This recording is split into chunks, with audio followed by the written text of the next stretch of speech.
diba? Naglalaba tayo. But before anything else, salamat po ngayon sa pagbago masaya lang, positive vibes lang. As always, positive vibes. So, ngayon nilaban ko na pala yung pinamili natin yung okay, diba? Pinamili natin yung okay. Ganun kami maglaban dito guys. Kailangan talaga yung bulang-bulang. Mas okay na.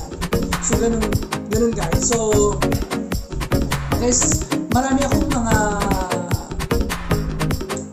parang hinaing sa buhay.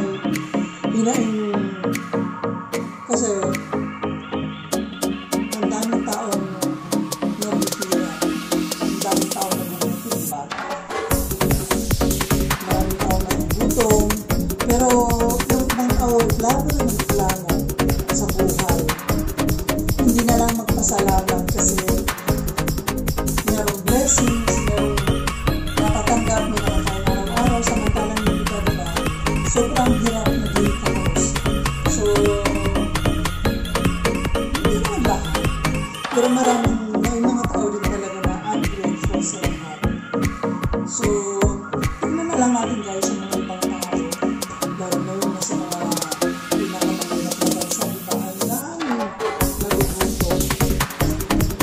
Tayo, as individual, tayo mga trabaho, tayo mga kahit pa paano may kayang bumili ng pagkain.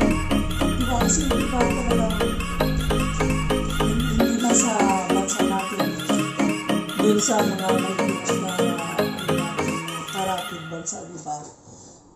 So tayo, grateful na lang tayo dapat. Wala na yung reklamo kasi biyaya ng Panginoon, kaya ipagpapasalamat. Ayun na nga. Okay na ito. Bakit pa paano nakabili ng damit? Branded pa. Pero alam mo naman, joke lang to. Pero ayun na, ganun. Grateful tayo. Yan. Grateful tayo para umusbong sa buhay. Ganun lang ang kaganda yung siya.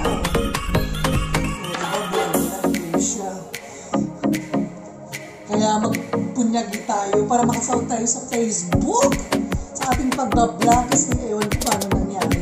Parang wala pa rin resulta sa ating pagbablog.